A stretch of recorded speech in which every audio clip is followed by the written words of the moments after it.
It's been brought to my attention that maybe I haven't been clear about this, but I have never, not once ever been to a church singles group. I never considered it. Looking for a relationship was the furthest thing from my mind, and I certainly never saw any good reason to consider it.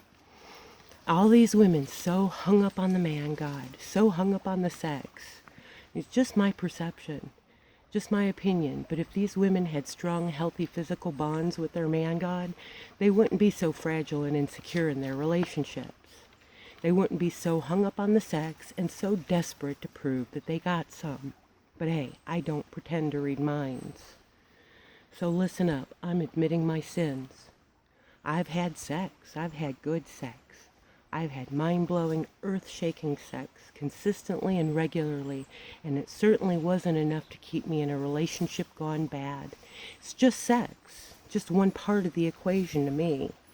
And I certainly didn't marry for the sex. For 2 years, this man lied about his goals, values, priorities, family, lifestyle, everything. The only thing he couldn't pretend to be was a physical, sensual, sexual being. It was just a job, and I knew that long before we talked marriage. I wasn't some hormonal teenager, okay? And I certainly didn't marry him because he looked the right way. He was by far the fattest, ugliest man I ever dated. But I thought he was a genuinely good man with a genuinely good heart, and I was willing to settle for basically a sexless, passionless marriage. My bad. I guess I didn't marry for the right reasons, huh? I mean, he even lied about his stuff, and I knew he didn't have much. But weeks before the wedding, I'm moving stuff around to make room for his stuff, and he shows up with 2 bags from his mommy's house. 50 old ties and a bunch of clothes 2 sizes too small, and he strung me along for months. My roommate won't let me in. He didn't just walk away from a big flat screen TV and the surround sound and the stereo and the video games. It wasn't his. And he knew I didn't understand his family dynamics, and he didn't want me to figure it out.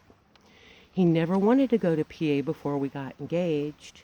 And then when we did go, we went 4 or 5 times before we got married. We'd usually end up at his friend's house, and he'd say, oh, well, something came up, they're busy. The 2 times we went to his parents, his mother and sister would barely speak to me. And he'd just laugh and say, oh, well, they take time to warm up. But once he bled me dry, and once he quit hiding the drug and alcohol abuse, all the stories would come out.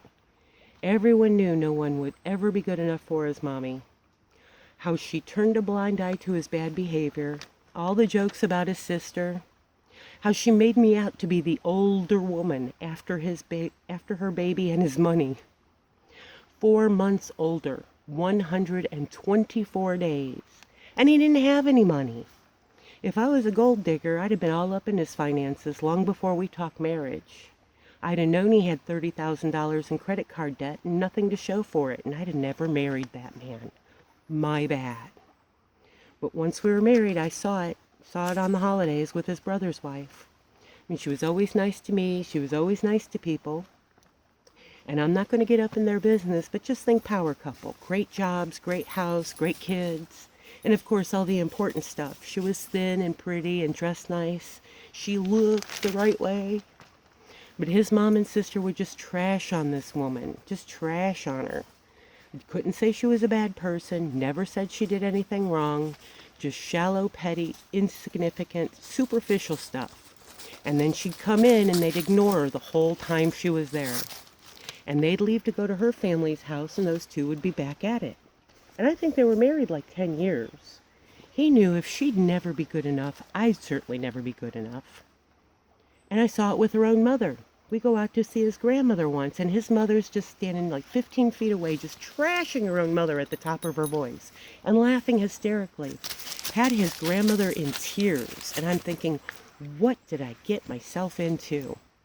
But every time we went out there, she was trashing on somebody, or bragging about herself, or bragging about her stuff. She bought us cookware as a wedding present. And time after time we'd go out there, and all she'd say is, I bought you cookware. Once it was the only thing she said to me the whole time we were there. "I bought you cookware." "Yes, you did. Thank you." It would have been a very nice and very generous gift, but it really just felt like something to hold over my head. Now listen, I didn't need that man. I didn't need that cookware. I'd been supporting myself since I was 17. I always had to be responsible because there was no one to bail me out. And it was no small miracle I finished high school and was never homeless. Yeah, I know I was lucky. I know there are thousands, if not tens of thousands of kids who age out of the foster care system every year with no support systems, nowhere to live, nothing. That was for the joyers and the juniors. I got it worse. I got it worse. Well, go be the worst. You go have it the best. You're the boss. You got the power. I mean, I often worked 2 jobs. I always lived well below my means. I saved up for that car and drove it 10 years. I finished school with no debt or student loans, and I saved for a house. I was never one to put on airs. I never subscribed to the shopping is therapy theory. And I was never out buying stuff I didn't want or need to impress people I didn't know or like. Wasn't a competition. I guess I wasn't living the right way either. When I met that man, I had a $500-some mortgage, and that was it. And all he saw was an easy target. It had to seem so desperate to his friends and family to ever consider marrying that man, to ever consider marrying into his family's dynamics. I didn't know. We got married, and when I found those credit cards, he turned on the waterworks and laid on the excuses and just went back to business as usual. And I found more, maxed out, in cash advances. And what'd he do? He turned on the tears and laid in the excuses and went right back at it. Then he drained the savings account of nearly $6,000, and I got furious. I mean, I blew up. And he just laughed, and he basically said, "I'm going to do whatever I want. If you don't want the neighbors to think you're crazy, you might want to keep it down." Ha ha ha.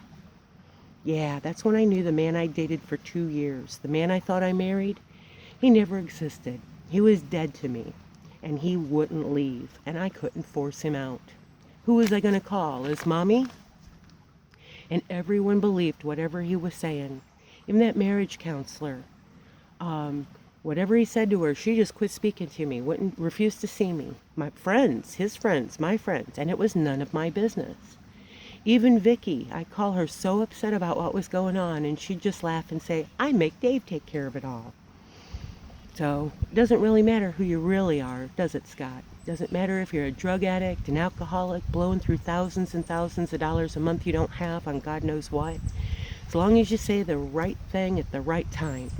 As long as you look the right way.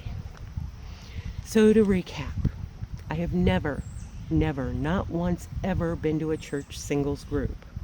I was saying never again long before that man left, and I was saying never again for years. But hey, I never thought I'd be diagnosed with a rare genetic disorder, and I certainly never thought I'd be followed around the United States for 15 years by a religiously fueled terrorist hate group. So never say never. I did go to a single woman's Bible study once. That was near the end in 2009. Another new church, Heather's church. Remember that Christian counselor? And I got there a few minutes early to ask about the church, and this woman just kept angrily cutting me off in mid-sentence.